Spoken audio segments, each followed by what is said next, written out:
Okay, we've gotten all the lugs in place, and now what we're doing is making sure that we have everything centered. The first thing you can do is run your fingers around the drum, like that. You want to make sure that there's space all around. You don't want the head shifted to one side. It'll be uneven. I'm feeling this one right now, and it feels even all the way around. The second thing we're concerned with is the height. We want it low enough that we're not going to hit our hands on the rim, but we don't want it too low that we don't have more room to tension it as time goes on. As long as you have them all pretty much equal, you'll be in good shape. You usually want a ½ an inch above the rim, a ½ an inch to 5/8 above the rim. So you can put a tape right on there or a ruler, measure from here to your bearing edge.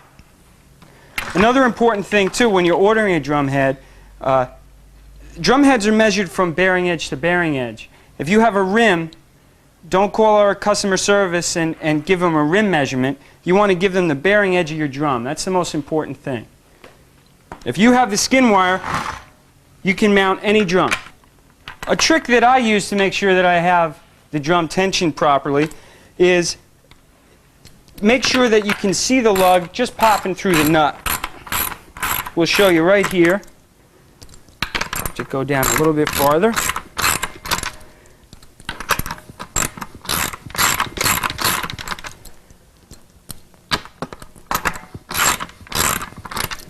You can just see the lug popping through the super nut here. These are all precision made. They're all going to be exactly the same size. So if you go around your whole drum and find this, it'll be perfectly centered. Now we're ready to cut the drum head. This is the most important part of mounting. You want to cut it low enough where you're not going to hit your hand on it, but not too low that the flesh hoop is going to slip out of it. Very important, get an industrial single-edge razor blade. Don't open up your shaver and take out a double-edged blade.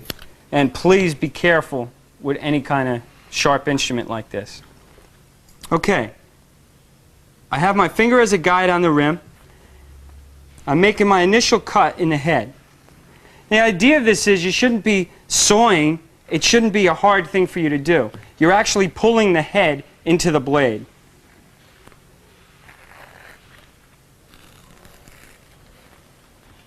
Always try to work with the drum away from your body. This way you can see where the blade is coming through.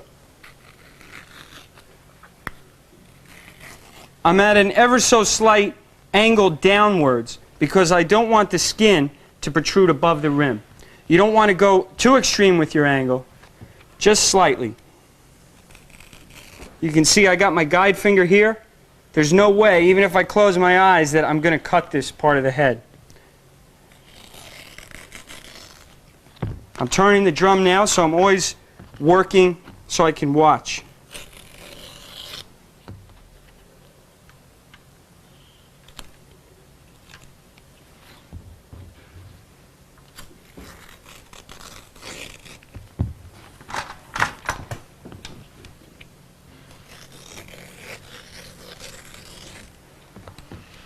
If you find yourself really pushing, you're doing something wrong. It should really glide through the skin.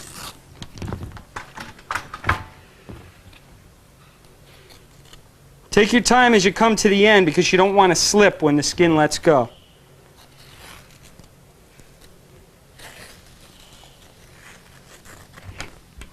There we have it. This will become a great dog bone. Tie it up. How long does the skin have to dry?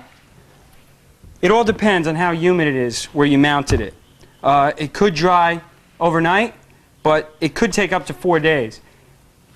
You might be able to hit the drum and it might have a sound, but it's really not dry. The outside is going to dry before the inside. Keep in mind this is a flat surface, but in here, around the flesh hoop, the skin is bunched up. There's water that lays in there. That's got to dry really good. One way to test it is, if you can move this at all, the excess skin, it's not dry. Now if you use a pre-mounted head, sometimes because of the humidity and because of the natural product, it might shrink a little bit. You might have a little bit of problem seating it properly on the top of the drum.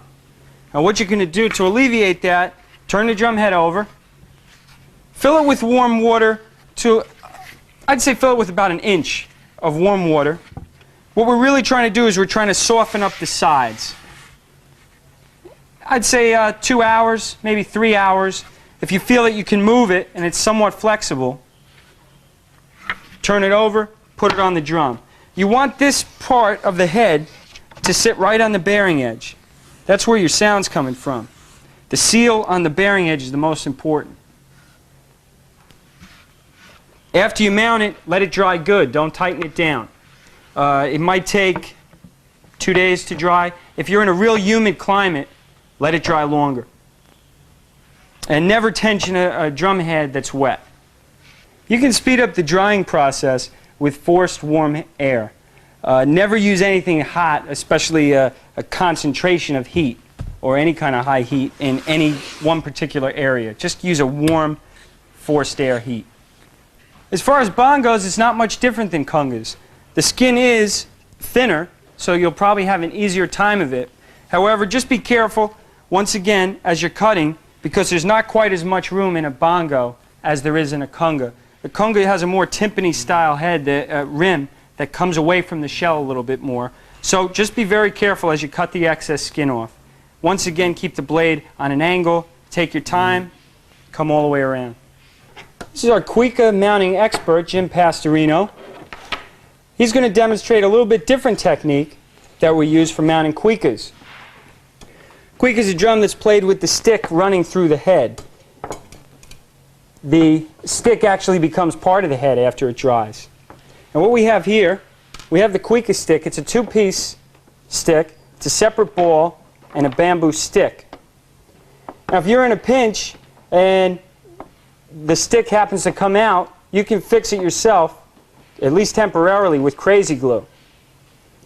Jim? Now he's got a calf skin there. It's a very thin head. It's thin so you get the response. And what he's doing is he's cutting it in 4/4. He's folding it in 4/4 rather. He's trying to find the center of the head. That's where you want the stick to go through, in the exact center. Now you insert the stick,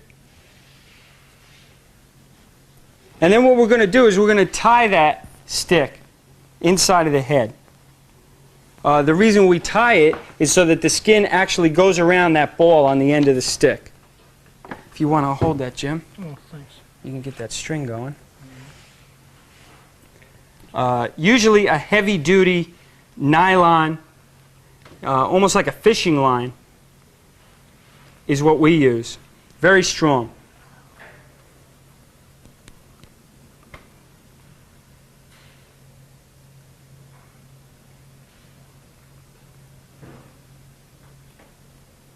Jim has stopped working out since he began doing Cuica heads. He gets all his exercise doing this.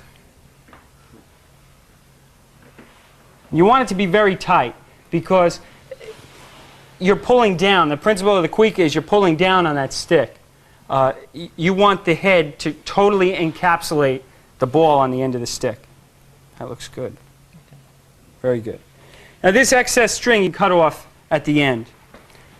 Now show them what we have here and you can put it right on the drum.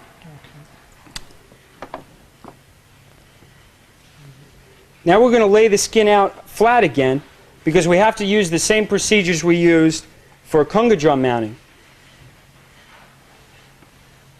Lay it right out and we'll put it on the drum then. You've got to put the skin wire in it.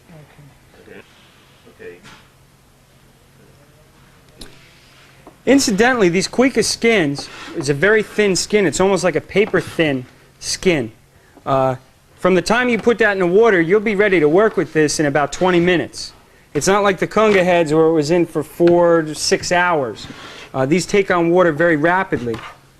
What Jim's doing now is he's stretching the head because we encapsulated that wooden ball, there's wrinkles naturally because it's a round head. So he's taking out as many wrinkles as he can before putting it on the drum.